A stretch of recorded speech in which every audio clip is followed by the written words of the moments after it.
안녕하세요. 이것이 신앙 고백이다. 의 시간입니다. 7권의 시리즈 중에 세 번째 책 하이델베르크 교리 문답서 제 21주일 주제는 사도신경의 결론, 또 다른 말로는 교회론, 이렇게 볼 수 있습니다. 교회론을 주로 세 가지 54문, 55문, 56문에서 고백이 되어지는데, 첫 번째 54문에서는 거룩한 교회, 보편적 교회를 말하죠. 공교회. 그 다음에 두 번째는 성도의 교제, 그리고 오늘은 죄들의 용서에 관한, 아주 오늘이 그 마지막 시간입니다만은 56문의 본문은 485페이지에 있고요. 네. 그리고 구문은 오늘 9번째 시간 502페이지에 있습니다. 오늘은 전 시간에 비해서 조금 짧은 시간이 되지 않겠나. 하지만 다른 또 중요한 이슈들을 여러분에게 알려드리려고 좀 시간을 마련했습니다. 여러분 가지고 있는 책, 이 책 여러분 485페이지로 가도록 하겠습니다. 485페이지로 왔습니다. 자, 당신은 죄를 사하여 주시는 것에 관해 무엇을 믿고 있나? 두 가지를 말하는데요. 첫 번째는 그리스도의 만족으로 인해 하나님께서 나의 죄들이나 내가 평생 투쟁해야 하는 나의 부패성을 더 이상 기억하지 않을 것이고 라고 하는 말씀입니다. 바로 하나님의 정의에 대한 만족이 있어야 되죠. 그 만족이 있으려면은 정의에 대한 처벌이 해결이 돼야 됩니다. 이 처결을 해결하기 위해서 죽음이 따라와야 되죠. 그리고 좀 더 자세하게 오늘 그 판서를 통해서 오늘 502페이지의 짧은 내용이지만 좀 더 깊은 의미를 제가 첨가하려고 하겠습니다. 조금 후에 여러분을 뵙겠습니다. 자, 두 번째, 내가 하나님의 법정 앞에서 절대로 정죄받지 않게 하려고 그리스도의 공의를 나에게 넘치는 은혜로 증가한다. 우리가 증가된 의다, 이렇게 우리가 말할 수 있겠죠. 자, 아주 중요한 이야기를 저희들에게 하는데요. 여러분, 그러면 502페이지로 가서 여러분을 만나 뵙도록 하겠습니다. 저는 502페이지로 왔습니다. 아주 이 한 페이지에 있는 이 내용을 오늘 좀 다룰 건데요. 여러분 전체를 한번 여러분에게 자세하게 설명해 드리겠습니다. 증가된 의 또는 의의 증가는 죄들의 용서, 즉 죄의 용서와 같다. 이것은 사도 바울이 다윗의 시편 32편이죠. 다윗의 시를 인용하면서 칭의, 4장 6, 7절에 나오는데 이것을 명시한다. 그래서 칭의라는 말, 죄들의 용서라는 이 말은 무상이고 덮인다는 뜻을 지녔다. 이렇게 되어 있습니다. 자, 여러분 이것을 그대로 여러분 사진을 찍으시고 저와 함께 판서로 가서 여러분에게 좀 제가 설명해 드리려고 하겠습니다. 지금 우리가 사도 바울의 말씀에 의해서 증가된 의, 이렇게 우리가 이제 떠올릴 수 있습니다. 이거는 두 번째, 죄들을 용서하는 것이라는 두 번째 의미고, 첫 번째 의미는 첫째, 이렇게 해서 시작된 것처럼 하나님의 정의, 만족, 이런 개념이 있습니다. 물론 이것은 죄들의 용서의 개념입니다. 이것은 칭의의 개념입니다. 자, 너무나도 우리 개혁신앙을 하는 분들로서 이 말씀은 너무나도 우리에게 중요한 말씀이라고 봅니다. 자, 우리는 여기서 이 말씀을 좀 더 이제 확대, 그리고 좀 더 깊게 우리가 들어가기 위해서 사도 바울이 우리들에게 알려준 바대로 이 증가된 의라는 것이 바로 칭의의 개념을 말하는 것인데, 이것은 바로 죄들의 용서의 개념을 갖고 있다. 죄들의 용서라는 개념을 발전시키기 위해 하나님의 정의와 만족이라고 하는 개념, 그리고 상대적으로 상대적이라기보다는 또 조금 다른 측면에서, 인간 측면에서 본다면은 하나님의 진노와 누그러뜨립니다. 이렇게 제가 설명을 했습니다. 하나님의 정의가 만족이 되려면 바로 처벌이 해결이 돼야 됩니다. 진노가 해결이 되려면 바로 진노에 대한 저주가 따릅니다. 그럼 이거는 처벌을 받아야 되고 저주를 받아야 됩니다. 처벌을 받는 것은 바로 죽음을 말하는 것입니다. 육의 죽음도 있고, 그리고 영의 죽음도 있습니다. 예, 저주는 우리가 아다시피 이 일시적인 죽음도 있을 것이고, 꼭 여기에 안 넣어도 됩니다. 이걸 그대로 여기에 대입시켜도 되는데요.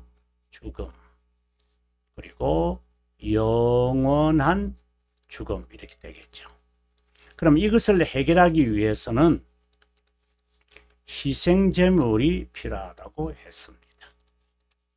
그럼 이것을 해결하기 위해서는 그리스도가 우리를 위해 십자가에 죽으심으로 이제 만족이 되어졌다. 이 죄들의 용서를 의미하는 거죠. 그럼 하나님의 진노도 마찬가지죠. 희생제물을 통하여 하나님의 진노가 누그러뜨려졌다. 이렇게 우리가 말하게 됩니다. 자, 우리는 여기서 언약, 우리 개혁신앙이 언약신앙이잖아요. 그죠? 언약, 우리가 교리서에서 이렇게 굳이 이제 설명을 위해서 제가 하는 겁니다. 이런 설명을 제가 좋아하는 것은 아니지만, 이제 언약의 신앙을 가리켜서 칼빈 선생은 자비함이다라고 말한다고 제가 늘차 말씀드렸습니다. 이 자비함은 곧 영원성을 말하는 것이고, 언약은 시간에 드러나는 자비함의 형식이다라고 했습니다. 근데 언약 신앙을 우리가 분류하게 될 때에 창세 전에 있었던 행위 언약, 칼빈성은 행위 언약이라는 말은 쓰지는 않아요. 그런 이제 여기 와서 이제 웨스트민스터 신앙 고백서 100년 지나고 난 다음에 나오는 이야기입니다. 그 다음에 은혜 언약이다, 이렇게 말합니다. 은혜 언약에는 또 둘로 나누어지는데, 구약 성경에서 말하는 옛 언약이 있고, 신약 성경에서 말하는 새 언약이 있습니다. 자, 새 언약을 설명하기 위해서 히브리서 9장에 보면 9장 15절에서 18절을 특별히 우리가 주의 깊게 보면, 새 언약을 설명하기 위해서 새로운 단어의 개념을 도입하는데 바로 유언이라고 하는 단어입니다. 자, 여러분, 제가 이걸 이제 다음 페이지로 제가 한번 가서, 다음 페이지로 와가지고 여러분에게 또 설명을 하고 앞에 있는 썼던 것을 다시 제가 연결시키도록 하겠습니다. 방금 제가 언약이라고 하는 단어를 제대로 설명하기 위해서 히브리서 9장 15절과 17절에서는 세미콜론입니다. 콜론입니다. 유언이라는 단어를 이제 도입을 합니다. 이것은 이제 나중에 우리가 6장에서도 웨스트민스터 신앙법에서 6장에서도 새 언약을 설명하면서도 유언, 대교리 문답에서도 이 유언이라는 단어를 씁니다. 자, 새 언약에 대한 신약 성경에 나오는 거죠. 예수 그리스도가 이 자는 내 피로 세운 새 언약이다 이렇게 말씀을 이제 하시잖아요. 이 새 언약이라는 단어를 설명하기 위해 테스타멘툼, 라틴어 테스타멘툼, 영어로 굳이 한다면 의시라고 하는 단어입니다. 이거는 카버넌트잖아요. 그죠? 이 카버넌트라는 것은 상방 간의 약속입니다. 여기는 테스타멘트는 그냥 일반적으로 주는 겁니다. 이건 일방성을 말합니다. 자, 요거는 양방이고요. 그래서 유언이라는 이 말인데, 근데 구약 성경을 Old Testament 영어로 말할 때, 영어로 테스타멘트라고 그랬잖아요. 그리고 신약 성경을 New Testament, 우리 테르툴리아누스가 이 말을 이제 하게 되는데, 처음으로 이제 그 말을 쓰죠. 그러면 언약이라는 말과 상방간의 언약이라는 말과 일방적인, 그러니까 그냥 다 넘겨주는 거죠. 여기는 순종을 했을 때, 그리고 불순종을 했을 때, 이것에 대한 개념이 설정이 되어 있다면, 여기는 그냥 넘겨주는 겁니다. 여러분 히브리서 9장 15절 17절을 기억하시면서 여러분 저를 따라와야 됩니다. 자, 왜 새 언약이라는 개념을 폭넓게 온전하게 밝히기 위해서 유언이라는 즉 테스타멘텀이라고 하는 단어를 썼느냐? 그런 일방성이 있는, 그냥 남겨주는 거죠. 그렇다면 일방적이라는 이 개념은 여러분 기업 물을 자라고 하는 이 기업 물을 자, 기업 물음, 이걸 기억하시면 되죠. 바로 redeem이라는 말이잖아요. redeem. 네. 우리 보아스와 룻의 관계를 보면은 이 의미가 있죠. 자, 그러면 언약이라는 말에서 우리가 하나님과 우리가 계약의 관계가 있었겠다. 자, 이렇게 생각하지만 언약이라는 말에 유언이라는 단어를 덧붙인 것은 기업 물을 자의 개념이 있다는 거예요. 그저 주시는 거잖아요. 그래서 하나님께 부르심을 받은 자에게 영원한 기업이 되게 하셨느니라. 유언은 유언 한 자가 죽어야 돼야 되는 것이 아니냐. 이렇게 말하면서 18절에 오면은 다시 새 언약에 대한 이야기. 그래서 15절에 언약 이야기를 하고 16절에 유언 이야기, 17절에 유언 이야기, 18절에 또다시 새 언약 이야기 나와요.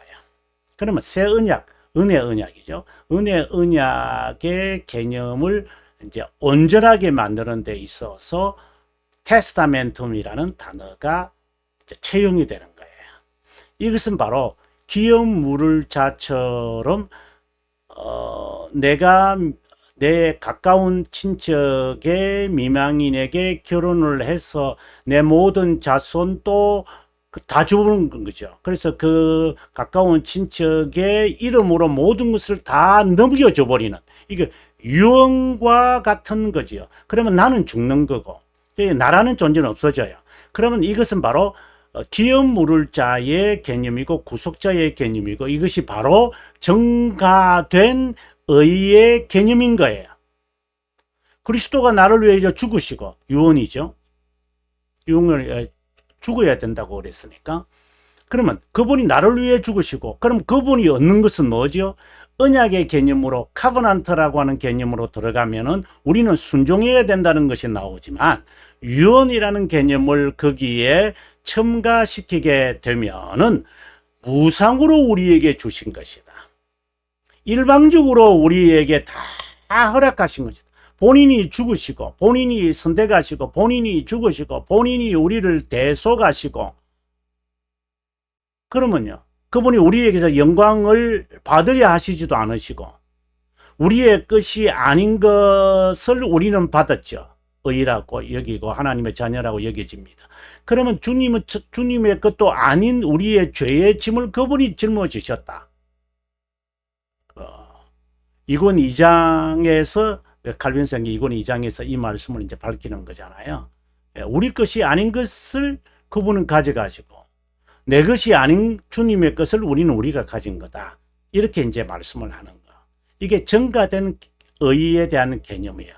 여기에 바로 죄들의 용서라는 개념을 밝히는 아주 중요한 개념이에요. 그래서 우리가 imputed, 전가된 의라고 하는 말을 그렇게 해서 우리가 중요하게 다루죠. 그러면 다시 우리 앞에 있는 내용을 한번 가보도록 하겠습니다. 제가 앞에서 제가 자세하게 설명했던 내용들입니다. 여러분 한번 보십시오. 예, 이제 이해가 좀 되실런지요? 예, 바로 새 언약의 유언이라는 단어가 여기에 덧붙이게 되어진다. 네. 그래서 죄들의 용서라고 말할 때는 먼저 이 개념을 떠올려야 한다라는 것이 첫 번째고, 두 번째는 전가된 의라고 하는 개념을 우리가 가져야 되는데, 이건 칭의라고 하는데 여기에 유언이라는 이 단위의 개념도 포함시켜야 한다. 자, 여러분 어떠십니까? 자, 그러면 우리가 본문으로 다시 돌아와서 제가 설명을 하도록 하겠습니다. 네. 자, 다시 읽겠습니다. 의의 전가 또는 전가된 의는 죄 용서 또는 죄들의 용서와 같은 뜻이다. 이것은 사도 바울이 다윗의 시를 인용하면서 제가 32장이라고 했습니다. 칭의 개념을 설명하는 데 명시된다. 용서라는 개념을 통해 가지고 칭의라는 개념을 밝히고 또 밝히기 위해서 그리스도가 우리를 위하여 죽으셨잖아요. 그 죽으심이 바로 유언이고 그 유언의 개념을 언약의 개념에, 새 언약의 개념에 첨가시켜야 한다. 용서와 칭의는 모두 무상이다. 여기에 유언이라고 하는 의미가 있습니다. 덮인다는 거다. 전가를 말하죠. 무슨 공로로 용서와 칭의가 이루어지지 않는다. 일방적이죠. 그래서 유언의 개념이 있는 거예요. 무상으로 죄들이 용서받았다고 할 때 지워진다는 의미가 아닌 것처럼 무상으로 어렵다 여겨진다고 할 때도 인간의 행위나 공로가 이루어진 것이 아니다. 또 그리스도의 의가 우리에게 전가된 것처럼 죄도 덮인다는 것이다. 그리고 죄들의 용서나 어렵다고 여겨진 것은 믿음만으로 자신의 행위에 근거한 의를 배제함으로 라고 하는 의미가 이 안에 담겨 있다. 그래서 제가 여러분들에게 믿음만으로라고 할 때 우리가 라틴어로 솔라 피데라고 하는데 이걸 영어로 옮기면은 faith alone이다. only라는 개념이 아니다. 이 말을 제가 여러분에게 자세하게 설명을 했습니다. 예, 여러분 오늘 여기까지 하겠습니다. 우리 다음 시간에는 제22주일 재림에 관한 이야기인데 여러분과 너무나도 우리가 기대되는 거죠. 재림에 대한 우리의 고백을 여러분과 함께 또 깊게 정말로 우리의 심정에 새기는 복음이 되기를 바랍니다. 저도 연구를 해서 여러분에게 밝히도록 하겠습니다. 늘 평안하시기를 바랍니다. 시청해 주셔서